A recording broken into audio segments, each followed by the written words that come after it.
the three things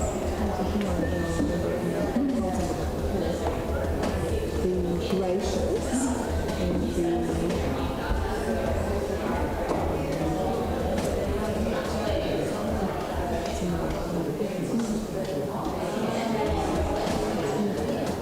But yeah, the thing that was helpful was you can be immersed, yes, but that doesn't actually mean I can do something else. But I think that's the distinction. I think you can be immersed in the culture without having actually made that choice. Once you've made that choice, then that's when you kind of stuck right through. Because it is tricky, because we all know those people.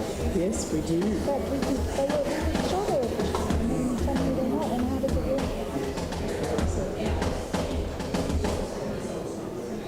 Well, how are your shorts?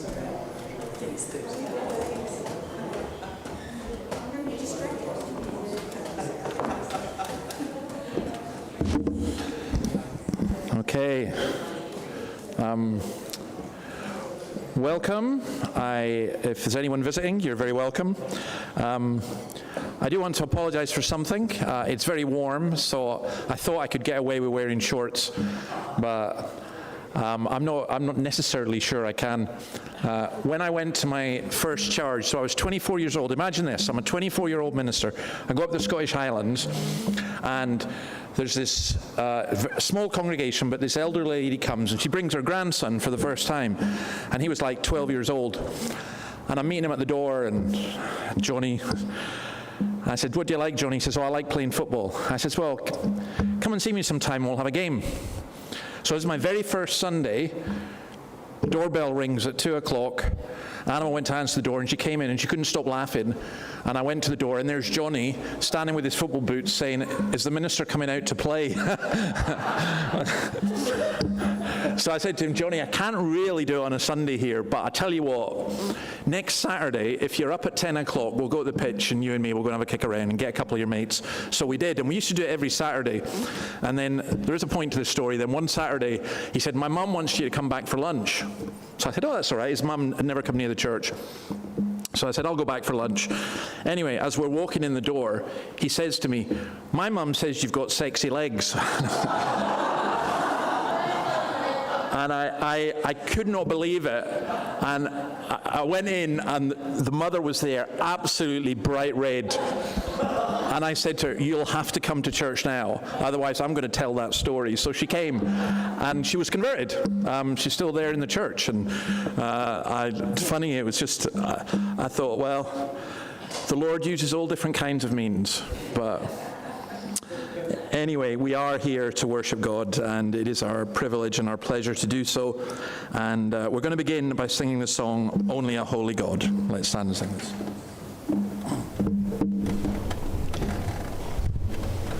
And 2 and...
a seat.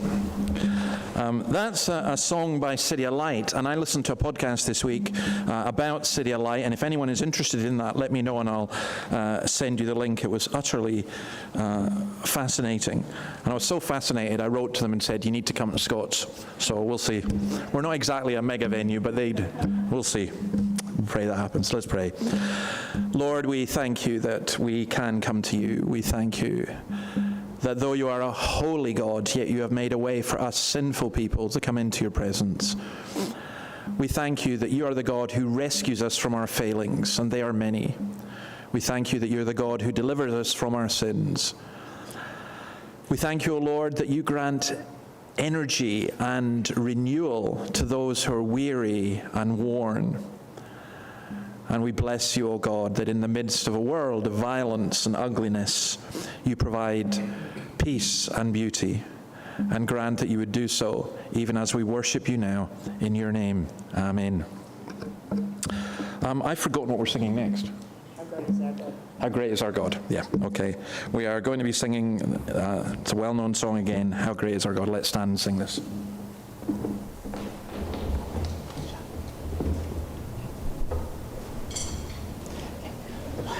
2, 3, 4.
a seat. Sam, are you there? Can I see you? I can see your legs. Good. Can you see the screen? Can you see the screen? Can we put up the catechism if we've got it? I think. No, the next one. We'll come back to that. This one there. How many persons are there in God? Right, this is the hardest theology you'll ever come across, and to try and understand the Trinity is very difficult. So this question, there are three persons in God, the Father, the Son, and the Holy Spirit, and these three are one God, the same in being, equal in power and glory. Now, again, when I discuss with my Muslim friends, they say, you believe in three gods. And I say, no, I don't believe in three gods. I believe in one God, but in three persons. And they go, well, how does that make sense? And in one sense, you could argue it doesn't. And I understand their puzzlement with that. But one thing, when we talked about it this morning, I didn't mention this, but when it says God is love, before there were any human beings or there were any angels, because they were created, who did God love? And one of the ideas of the Trinity is the Father, the Son, and the Spirit live in a perpetual love, if you like. Now, as I say, it's a very hard thing to understand, but what we say is that there's one God, but three persons in the one God. And people try and explain it in lots of different ways. They talk about the three states of water, like steam, ice, and liquid. I wouldn't go there personally. I don't think any analogy really works. The worst I've heard is someone saying it's like eggs. You can get scrambled eggs or boiled eggs, or you get fried eggs. That's not a good analogy either. I think the best way is just simply to say this. The Bible teaches that there is God the Father, that Jesus is God the Son, and that the Holy Spirit is God. So that's, I think, as far as we're prepared to go. I remember reading St. Augustine, the great African Christian from the 4th century, saying that about the Trinity, we speak only in order not to be silent. So we're going to look at this in the sermon later on, but I think that's a very wise answer from the Catechism. Now, can we go back to the previous slide? I want to show you something. Yeah, a life worth living. So, we're going to try this. Next Sunday, Alive at 5, where part of the student mission will be here. But we're going to start a series looking at the book of Ecclesiastes. Now, I love the book of Ecclesiastes. I think it is such a great book for our culture and our world. And I think I've told some of you this before, but this is my favorite story on Ecclesiastes, and if I ever write a book about Ecclesiastes, I'm going to entitle it this way. So I had a friend who came along to church. She became a friend. She was a drug addict, and we had lots of conversations, and one day she came to see me, and she said, can you give me a book of the Bible to read? I said, well, I've got 66, so which one will I begin with? And most people would go the Gospels, and I had separate individual ones, and I said, I'm going to give you Ecclesiastes. Read that, come back to me next week. So she came back the next week, and I'll never forget, she went, man, that was awesome. Because I noticed things about at least drug addicts in Scotland, in my city, that they all had posters of dead rock stars on the wall, and Janis Joplin and Kurt Cobain and others, and also used American language. That was awesome, Dave, that was awesome. I said, why was it awesome? She said, that was like Kurt Cobain on speed. And I thought, wow, that is such a great description of Ecclesiastes. And if you don't know who Kurt Cobain was, he's the lead singer of Nirvana. He died of a drugs overdose. Had some amazing songs, asking about life and everything else. But she got it right, because Ecclesiastes is a book that looks at things like work and sex and money and pleasure and wine and women and song and business and gardens and choirs and harems and lots of stuff. There's a lot in there. There isn't a subject, I think, that people are interested in that is not in Ecclesiastes. So I hope that you'll be able to come next Sunday as we look at this. And please do take the opportunity to invite people. Whenever I've gone through Ecclesiastes, there's always people come along and they just go, oh, I did not know that was in the Bible. It talks about, for example, animals dying and humans die, and they both go to the same place. So what's the point of it all? And there's stuff in there that you look at and you go, as a Christian, you go, wait a minute, how does this fit? But it does fit, but you need to get the whole picture. So we'll begin a series on Ecclesiastes. Now, tied in with that, the following Monday, that's a week Monday, in the northern pub. They've agreed that we can do, what's that? It's Northern Star. Okay, the Northern Star. This is a star. So we're going to do an event on Monday. I'm not sure what the time is yet. I'm still talking with them about it. Either 5 o'clock or 7 o'clock. And it's just a case of they're going to give us their back garden, which is covered over and everything else. And it's a case of you can buy some food if you want, or just have a drink or whatever. And it'll be a kind of talk and an outreach event. And that's for people who wouldn't be seen dead going to church, but would like to go to a pub. And there are people in church who wouldn't be seen dead going to a pub, and I'm saying, get over that. You're not dead, you're alive, you can come, and it's okay. It'll be all right. I used to do a lot of these events, and I used to love them, to be honest. They used to be particularly lively, so I hope this one will be. So that's going to be next week. And I think, yeah, that's probably enough for just now. Just to say again, if you've got any questions or comments, please feel free to ask. I'm going to ask Matt if he will lead us in prayer.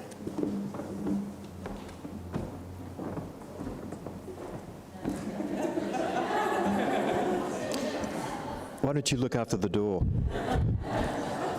Oh, actually, I had to do a double take too. Hang on, who's on what? Yeah.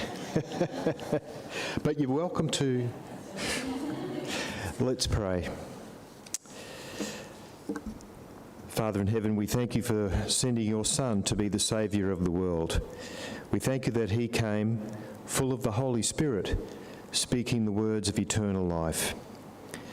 We thank you that Jesus came to preach good news to the poor, freedom for those who are oppressed by sin and death. He came to restore the sight of the blind, to release the oppressed. Father, thank you that he came to proclaim the year of the Lord's grace.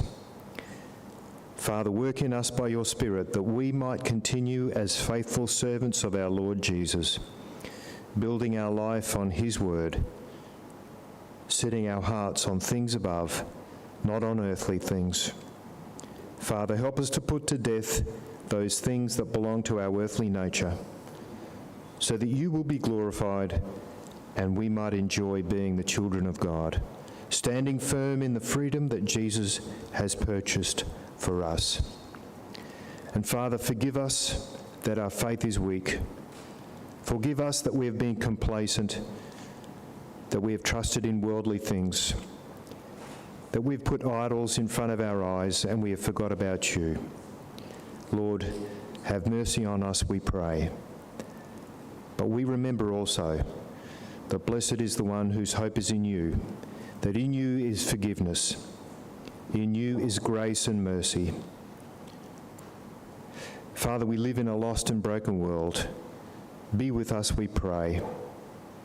Help us to have the good news in our hearts, and help us to always be prepared to give an answer to those who ask us, to give the reason for the hope that we have. Father, help us to have an answer. Help us to be able to speak about our own life and faith in you and all that you have done for us.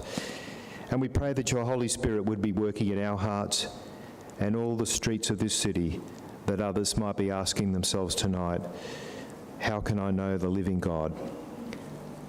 Work in our suburbs, in our city, we pray, Lord.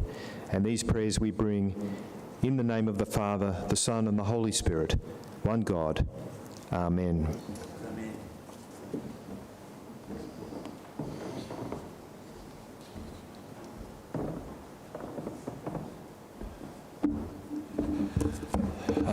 Annabelle was going to be reading, but she's not well, so I'm just going to read the passage we've got in John chapter 8. This is what we're going to be looking at. Let's read from verse 48 to the end. This is when Jesus is in the middle of this conflict in the temple with the religious leaders. The Jews answered him, "Aren't we right in saying that you're a Samaritan and demon-possessed?" "I'm not possessed by a demon," said Jesus, "but I honor my Father, and you dishonor me. I'm not seeking glory for myself, but there is one who seeks it, and he is the judge. I tell you the truth, if anyone keeps my word, he will never see death." At this the Jews exclaimed, "Now we know that you are demon-possessed. Abraham died, and so did the prophets. You say that if anyone keeps your word, he will never taste death. Are you greater than our father Abraham? He died, and so did the prophets. Who do you think you are?" Jesus replied, "If I glorify myself, my glory means nothing. My Father, whom you claim as your God, he is the one who glorifies me. Though you do not know him, I know him. If I said I did not, I'd be a liar like you, but I do know him and keep his word. Your father Abraham rejoiced at the thought of seeing my day. He saw it and was glad." "You are not yet 50 years old," the Jews said to him, "and you have seen Abraham." "I tell you the truth," Jesus answered. "Before Abraham was born, I am." At this, they picked up stones to stone him, but Jesus hid himself, slipping away from the temple grounds. Okay, we'll look at those words and what they mean and the challenge to us from them. But before we do that, let's sing Immortal, Invisible. Okay.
Isn't that a great line? "'Tis only the splendor of light hideth thee."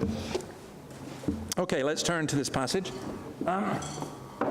It's maybe a strange question to ask you, but do any of you have a favorite poet? Any of you into poetry at all? Used to be. Oh, you bunch of cultural ignoramuses. No. You should be able to instantly say someone. And Pam Ayres. You kind of look like Pam Ayres, to be honest. You don't sound like her, but you do kind of look like her. Yeah, okay. Pam Ayres. What's that? Okay. Yeah, there's actually some really good Australian poets. I was listening to some. I mean, I'm sorry, I was kind of into poetry. I read, basically as a young man, I read that if you were really into poetry as a young man, you'd get the girls. It wasn't true, but it was. It didn't work that way, you know, but one poet I really love, I mean, I actually do like poetry a lot, and one poet I really love is John Donne, and I've just been reading some stuff about him, so I'm going to cite up a couple of his poems, but I thought you'd be interested in this. I read this actually yesterday. Donne's age was sermon mad. Each sermon would normally last an hour, perhaps much longer. The hourglass by his side is mentioned several times by Don. So basically, you preach in a sermon, and you didn't have a clock or a watch. So what they had was an hourglass, and they would turn it up.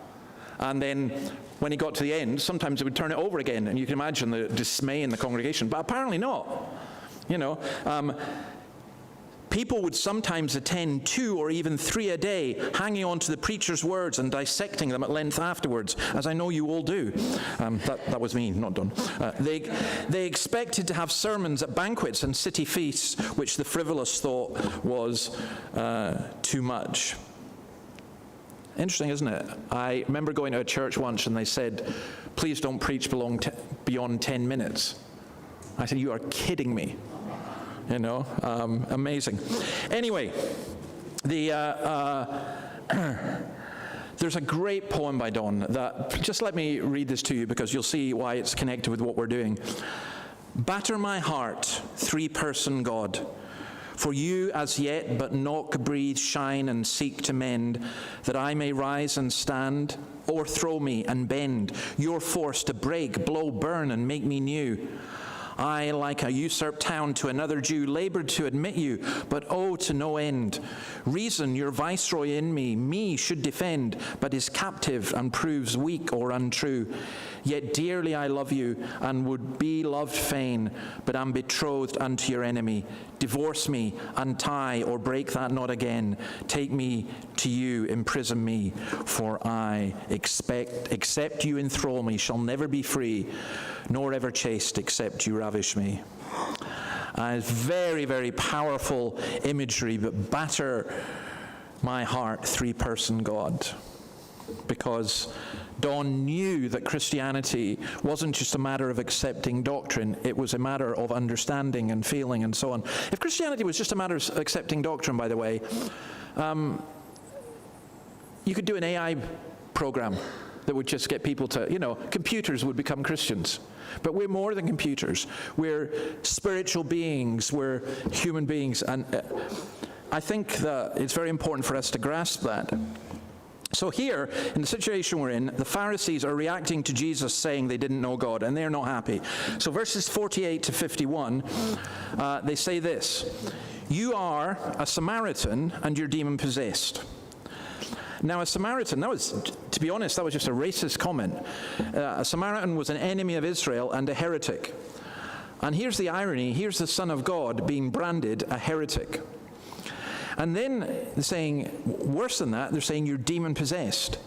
You're a child of the devil. Imagine saying that. Demon possession is a very real thing. There is such a thing as the devil. There are demons, there are devils, there are demonic teachings. It's fascinating. If 30 years ago, if in my country of Scotland, you had said there'd be a resurgence of paganism, people would have just laughed. Don't be daft, paganism went out with the Druids. But I did a debate in a mosque one time, and there was an imam, and myself, and a Baha'i, and a pagan. And what I remember about it was, I remember the young Muslims gathering around me at the end, and they were clapping and cheering because I really destroyed the pagan. And it's quite funny, they said to me, if it wasn't for Jesus, you'd be a great Muslim. So it was an interesting conversation we had. And the actual imam came and took them away. I actually thought these guys were great. But paganism returning. And you say, well, really? Sure. There are places in Australia I can take you where their paganism's quite rife. Katoomba was fascinating for me going there. It's the kind of end of the hippie culture, I think, more than anything else. But it was kind of, hey, cool to say you were into paganism. But there's a more serious side, I think, now. And you see that when you go into bookshops, and the sections on the occult are really strong. I've just, again, been reading more about Karl Marx, and I did not realize how influenced he was by the occult. So Jesus didn't answer about the Samaritan one. It was so ridiculous. But he does answer about being possessed by a demon. And he says this, I honor my Father and you dishonor me. And he's saying, basically, my Father is God, and by dishonoring me, you dishonor and rejection ahead. But as Hebrews tells us, for the joy set before him, he endured the cross. I'm not seeking glory for myself, but there is one who seeks it, and he is a judge. He's reminding the Pharisees of something they should have known. God alone is judge. I think this is very important for us as Christians. We must not sit in judgment upon anybody because we don't know and we don't have the right. In our world, people are far too quick to rush into judgment on social media and elsewhere. And I've seen that. I mean, can I just give you a trivial example? I remember giving a talk in a cafe. We were talking about doing that at the pub, and and she was dressed in trackies and a trackie top. And when I asked her what she did, at the end, she was speaking to me. And my talk, I mean, I was talking quite a lot about philosophy and various people like Nietzsche and Schopenhauer and people like that. And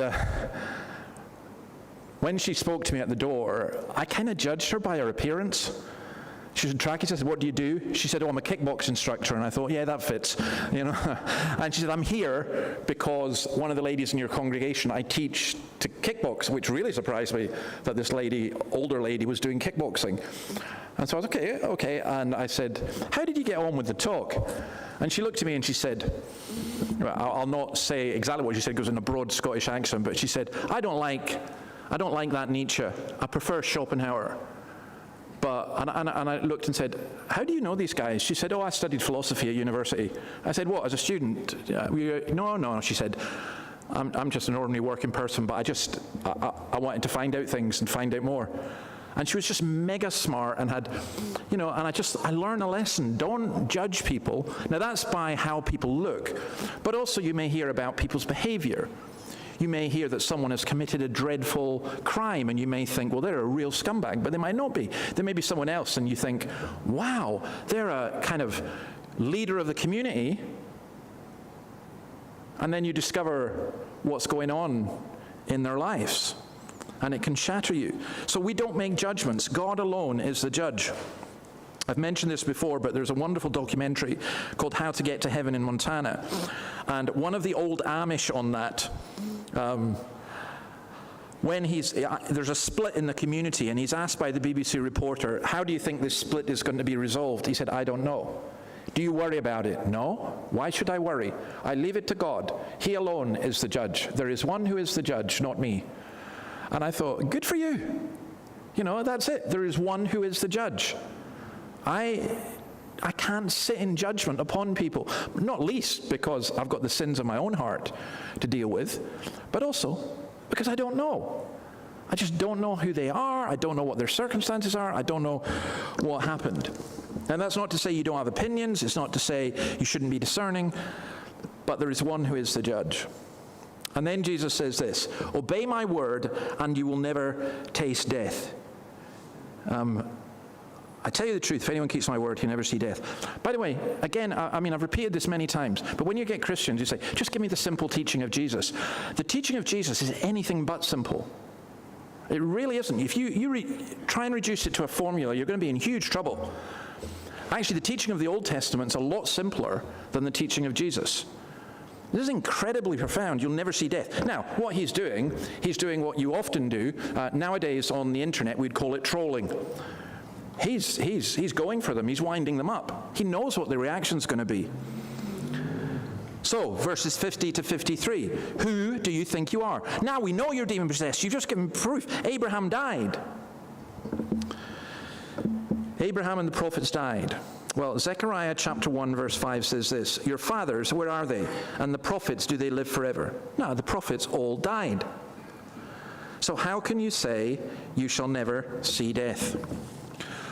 Well, let me cite John Donne, and I'm sure even the most culturally ignorant person here would recognize at least part of this. No man is an island entire of itself. You know that line? I think in the film About a Boy, there's a great line that goes, the guy goes, no man is an island unless his name is Madagascar. But let's leave that one. That was just a dreadful dad joke. But no man is an island entire of itself. Every man is a piece of the continent, a part of the main. If a clod be washed away by the sea, Europe is the less, as well as if a promontory were, as well as if a manor of thy friends or of thine own were. Any man's death diminishes me, because I am involved in mankind, and therefore never send to know for whom the bell tolls. It tolls for thee. I've always just been utterly fascinated by the two things about the unity of humanity, and so the bell tolling was the idea of announcing a death. And he's saying, for whom the bell tolls, it tolls for thee. Because even if someone else is dying, they're part of the human race to which you belong.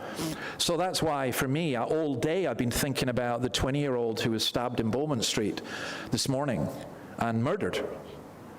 And, you know, instantly you think, well, a drunken fracas after the pub. Who knows? We don't know. It's back again to us not knowing. All I know is another human being died.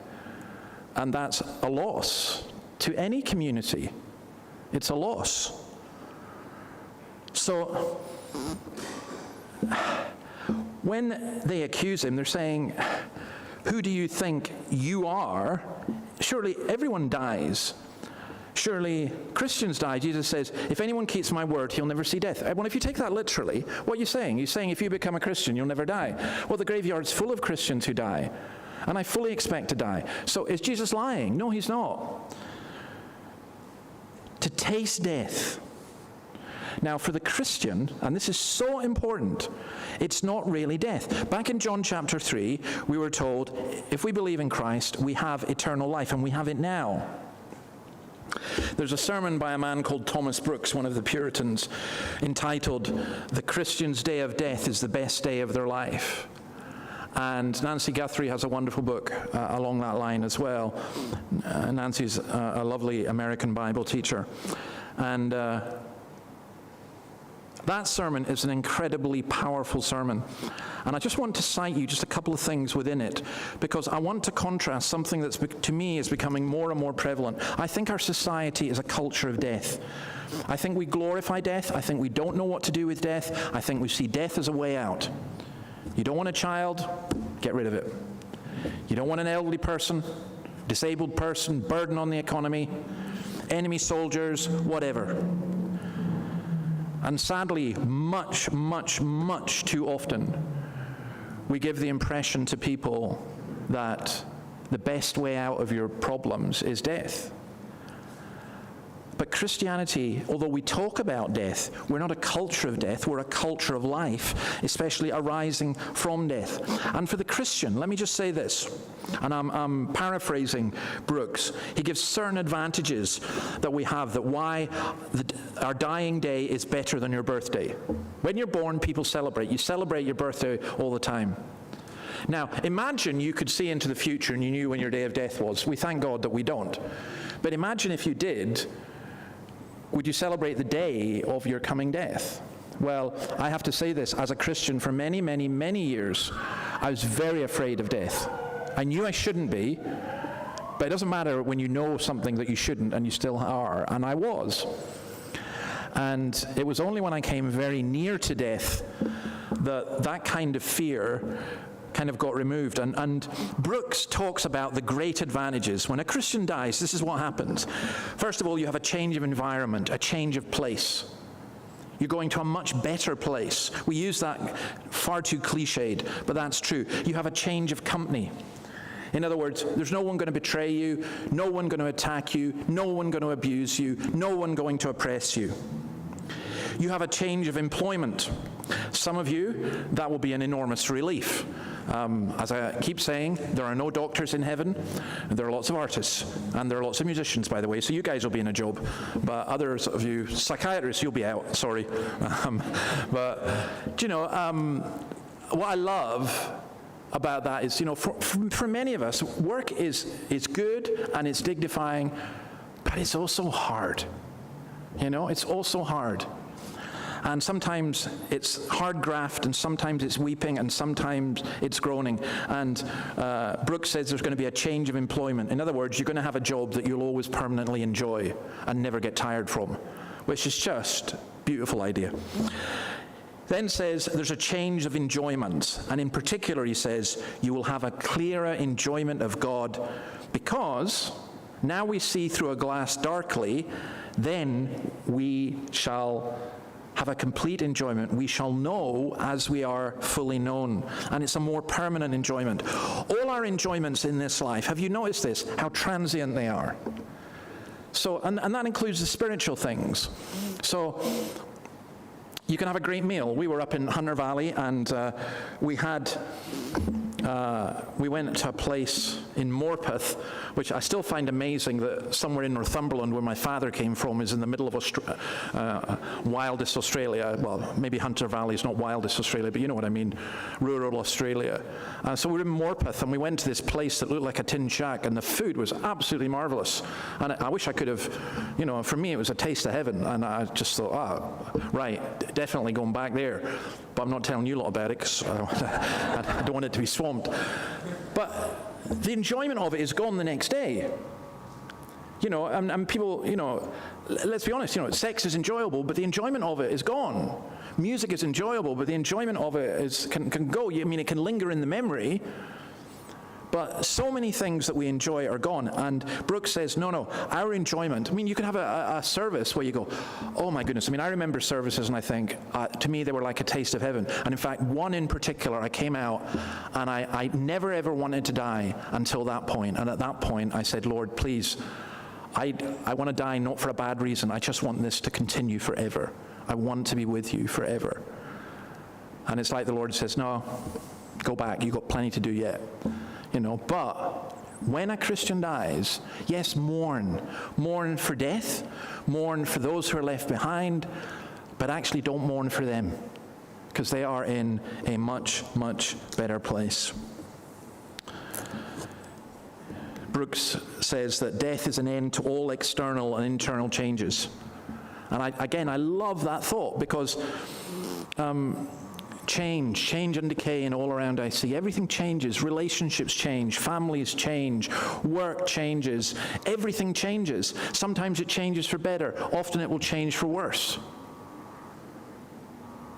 And here we are told that we're brought into an unchangeable rest, an unchangeable, where there is variety and diversity, but we can't lose it. So when Jesus is asked, are you greater than our father Abraham? He says, yes. Look at verse 54 to 56. My Father, whom you claim to know, is the one who glorifies me. Remember, Jesus, the Father, at Jesus' baptism, there's the Trinity involved here, sends the Spirit, and a voice comes from heaven saying, this is my Son whom I love. He does that. Now, one of the most important things to grasp here is all true glory comes from God. Everything else is shadows. We can bask in our own glory. You know, I'm reading a book by Os Guinness. Brilliant book, just absolutely brilliant. And he makes one point about make America great or make Australia great. And he's saying politicians of all sides, they all say this. He says, but they all forget this. What made these countries great in the first place? It's when we weren't so focused on ourselves, and we realize who is the King of Kings and who glory ultimately comes from. You can win honor in many different ways. You get a gold medal at the games, or you get Employee of the Month. Never had that one. Or you know, I don't know. You maybe if you're a writer, you win the Booker Prize. Or yeah, there's lots and lots of different things that you can get glory for. But none of that is necessarily wrong. But compared with the glory of God, it's all shadows. The real honor is the honor which only eternity can reveal, and the verdicts of eternity are not the verdicts of time. The things that historians write about just now, I don't think you're going to hear a whole lot about in heaven. I think God sees things from a very different perspective. And honestly, you see the great and the good of this world. They're trying to, how they say, I want my legacy to last. I think the legacy that lasts, perhaps more than anything, is the little old lady who nobody ever knows, but she's a faithful Christian who's loved her neighbors and cared for her family. And in the eyes of this world has never done anything great, probably doesn't even merit an obituary in the newspaper. But in God's eyes, it's different. Jesus is claiming to know God, and then he goes brutal. Look at verse 55. Though you do not know him, you don't know him, I know him. If I said I did not, I'd be a liar like you. He'd be done for hate speech. He's calling them liars because they were. And he's also claiming for himself a unique obedience. I do know him, and I keep his word. And then he just piles it on. Your father Abraham rejoiced at the thought of seeing my day. He saw it and was glad, and he must have known that that would be like a red rag to a bull. He must have known that. I remember John Lennox, the Christian professor from the University of Oxford, debating with Christopher Hitchens, and I was involved a little bit in helping him prepare that. And I met with John about a week before, and I said, in the middle of your debate, don't build up to it, don't seek to justify it, just say at some point, the risen Christ, about you believe that Christ was risen from the dead. And watch what happens, because I knew Hitchens, how Hitchens would react. I thought I knew anyway. So John did, and Hitchens was told by the BBC moderator, there's like 1,500 people in the Usher Hall in Edinburgh, and Mr. Hitchens, you have 5 minutes to respond. And Hitchens immediately stood up and said, I won't need 5 minutes to respond to someone who believes in the idiocy of the resurrection. And I was going, yes, I got him. He just bang, bang. And that's what Jesus is doing here. He knows they're going to respond in this way. Why is he doing that? To goad them. Because he wants people to see how extreme they are in their opposition to him. Abraham rejoiced at seeing my day. What's he saying? It's referring back to Genesis chapter 15, verses 8 to 21, where Abraham was given a vision of the whole future of the nation of Israel, and he rejoiced. Or perhaps in the sacrifice of Isaac, Genesis 22, verse 8, where Abraham said, God himself will provide a lamb. Somehow he knew that God would provide a sacrifice. But the point is this, Jesus is saying 2,000 years before, Abraham saw this day and was glad. And that's where this most offensive statement comes in verses 57 onwards. You're not 50 years old. 50 was the time at which the Levite priests retired. Abraham has been dead for 2,000 years. And Jesus says, yeah, but I tell you the truth, before Abraham was born, I am. Now, to understand that, you need to know the story of Moses in the burning bush. You need to understand why the what they call the Tetragrammaton, which was Yahweh, which in Hebrew is just YH. We don't know how it was pronounced. And to this day, strict Jews will not use that name. They will not pronounce it. If you listen to a songwriter like Leonard Cohen, who's my other favorite poet, he will sing songs about the name. Blessed be the name. Because as a Jew, he doesn't want to mention the name Jehovah, as is how the Old English version would put it. Yahweh is probably more accurate, but we're never quite sure how it's pronounced. But all it means is simply this. Moses asked God, who are you? And God says, I am who I am. So what God is claiming and saying is, I am the eternal one. He's claiming to be timeless. And here is Jesus saying, I am God. They're furious at him for this. This is blasphemy. And you understand that if you're in a religion where you're a monotheistic religion, you believe in one God, to have someone claim to be God is blasphemy. But Jesus is saying this, and he's really saying what the writer to the Hebrews says, if you want to know what God is like, look at me. Ego eimi is the two simple words, I am. Ego eimi. We say ego, the I. Emi said, I am the eternal one. And then they tried to kill him. Stoning, by the way, was for blasphemy, so that's why they went for him in that way. All right, let me conclude all of this So I thought John Donne might be a bit old, so I'm going to quote John Donne again, but also this is right up to date, just to show how trendy, hip, and happening I am. The Cure have got a new album out called Songs from a Lost World, and if you don't know who The Cure are, I know Tony does, because he's smiling instantly, because he's got taste. But The Cure are kind of, to me, I've not given up hope in this world, because The Cure are #1 in America and the UK, and might even make it in Australia. But they're an amazing band. Quite depressive, okay? So just be careful when you listen to them. This song is for a lost world. But I love it because, and if I would, I maybe use this in the pub across the road. This is the last song, and it goes like this. And I'm outside in the dark, staring at the blood-red moon, remembering the hopes and dreams I had and all I had to do, and wondering what became of that boy in the world he called his own. I'm outside in the dark, wondering how I got so old. It's all gone, nothing left of all I loved. It all feels wrong, it's all gone, it's all gone, it's all gone.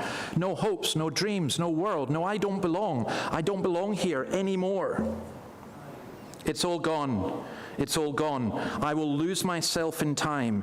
It won't be long. It's all gone. And then this was this is the line that really got to me. And Robert Smith has such a plaintive voice. He says, "Left alone with nothing at the end of every song.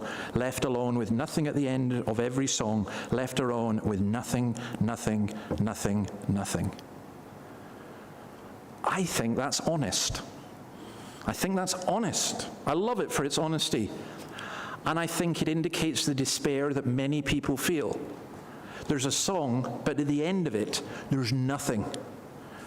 Well, this is the opposite. Rather than nothing, they're saying there's the I am, there's Jesus. You have an eternal soul. You will meet the eternal one. Are you ready? Brooks asks, "Christian, what is your whole life but a day fit for the hour of death?" And it sounds so morbid, but believe you me, it is not morbid. You're on a journey and you can enjoy the journey, but you are on a journey. There is a better country, there is a better destination, and that's what we live for. There has to be something better, and there is something better. And then this from Don. God made sun and moon to distinguish the seasons and day and night. And we cannot have the fruits of the earth but in their seasons. But God has made no decrees to distinguish the seasons of his mercies. So he's saying, you understand there's an avocado season, there's a rain season, there's a sun season, and he's saying there's no seasons with God in terms of his mercies. And then he goes on to say this, "In paradise the fruits were ripe the first minute." And this is the line that's so beautiful. "And in heaven it is always autumn. His mercies are ever in their maturity." In heaven it is always autumn. His mercies are ever in their maturity. Bring us, O Lord God, at our last awakening into the house and gate of heaven, to enter into that gate and dwell in that house, where there shall be no darkness nor dazzling, but one equal light, no noise nor silence, but one equal music, no fears or hopes, but one equal possession, no ends or beginnings, but one equal eternity, in the habitations of thy glory and dominion, world without end. Okay? His mercies are forever. In heaven, it is always autumn. One equal music. Doesn't mean it's all the same. It means infinite variety, but it's equal. And that, for me, is the great thing about knowing Christ. Here are these religious people attacking and using religion for power and for abuse and everything else. And here is Christ who comes from God and says, "I am God," and who lives and proves that, and who dies in order to give us eternal life. That's the good news. Okay, anyone got a question or a comment before we finish? Peter. I had a question about in relation to talking about the Trinity. Yeah. Because I guess a lot of the time especially in the Presbyterian Church, we don't really talk about the Holy Spirit a huge amount. And I was curious about what you thought about what the proper place or specifically worshiping the Holy Spirit as a person. How does that work? I think we worship God through Jesus by the Spirit. I don't think there is any indication in the Bible that we are particularly to worship the Spirit, though I think you can pray to the Spirit. But in general, when Jesus told us to pray, he said, pray our Father in heaven. And I think we pray to God the Father through Christ. I've noticed a tendency amongst Christians a lot just to pray to Jesus.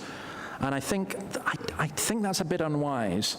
But the danger as well is for people to see the Spirit as just a force, not a person. But the Spirit is a person. But the important thing about the Spirit is he comes to glorify Christ. And it's funny, Jesus says here, the Father glorifies me as well. So for me, that's the simple way I would understand it. You pray to the Father in the name of Christ by the Spirit. And I disagree with that, but I just think it's. But if we're saying we know that each of them are equal, yeah, in some ways, sometimes it sort of feels like it's diminishing the role of the Spirit because it's sort of going. Yep. Is purely, in some ways pointing to Jesus all the time, if you know what I'm saying. Yeah, I understand that, but my view about that is simple. Equal doesn't mean the same in function and everything else. So therefore, the functions are very different, and that's what we're doing. I don't regard the Holy Spirit as any less God, and also, by the way, the Spirit is called the Spirit of Christ as well, and so and also the Spirit of the Father. So I don't regard that. If you want, you're going to get into a controversy that occurred between the Eastern Orthodox and the Roman Catholic Church, and we're not going there tonight. You'll be glad to know, because that makes the Trinity look easy. But there's, just for me personally, maybe this is from a psychological point of view or a spiritual point of view, I can't comprehend God, but I can look at Christ. And the Spirit, what I'll say about the Spirit is this. I know when the Spirit's been present at something, because in the good Scots phrase, it's better felt than tell. You just know. And that's what I'm saying about we have a spiritual religion. It's not just mind. It's not just what we do with our bodies. It's God's Spirit being at work within. Okay, I think we'll leave it there. We are going to sing now. We're going to sing, this was probably a bit ambitious on my part. This is no disrespect to the musicians. There's a Psalm 24, and it's a beautiful lines, verses about Christ really entering into heaven. And there was a minister a long time ago in Scotland who thought his congregation were quite boring in their singing, so he wrote a tune for them called St. George's Edinburgh. So it's actually quite a difficult tune. So I'm going to ask you to stand. If you know it, you can join in. If you don't know it, just listen and probably join in. And by the time we've sung it 20 times in a few years, you'll all know it off by heart. But let's see how we go with it. The words are wonderful. What? There you go. Okay, 1, 2, 3, 4. Okay, 1, 2, 3, 4.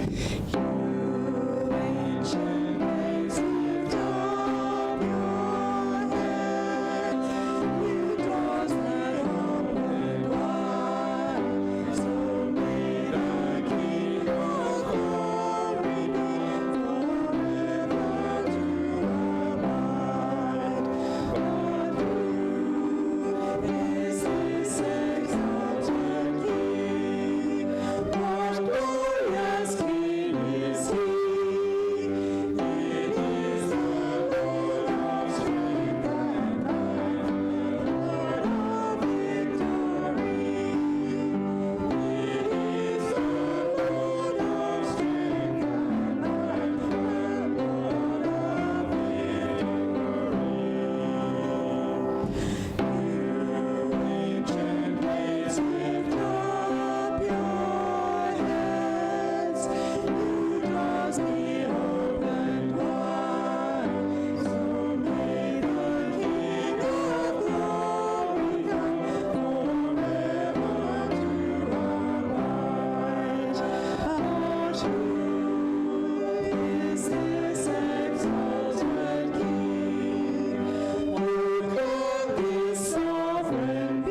we bless you for the glory and beauty of Christ.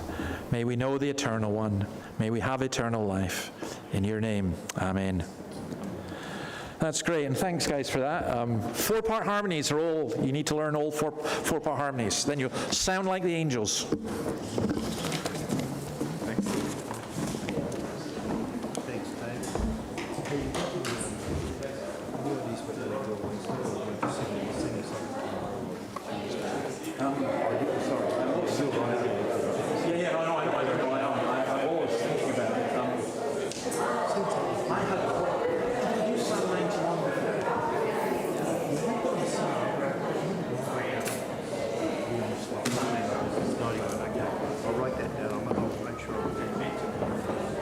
I see Russell Branston going with his talk about Christ. I know, and he's now doing that. Did you see his cat make Jesus great again? Did you see that? No. He's got a cat. I've got to get it. I've got to get it. Send me a photo of that. I've got to get it. I'm going to use that. That'd be brilliant.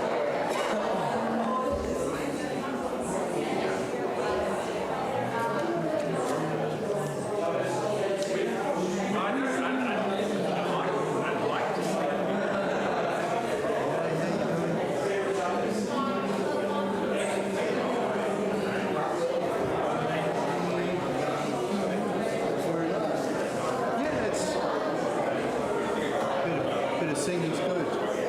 Yeah. How's your pacemaking going? Really well, thank you. Two more rehabs to go. Yeah, oh yes, you're doing your rehab, aren't you? They released me there. Yeah. Last Monday was the first time I felt like I was really breathing. Really felt like I was going to full capacity. Is that right? I really felt like I was back to full capacity. Wow, good stuff. Yeah, you don't. Must be a lovely feeling. Yeah, you get used to feeling the best. Lifting up, this lifts you up.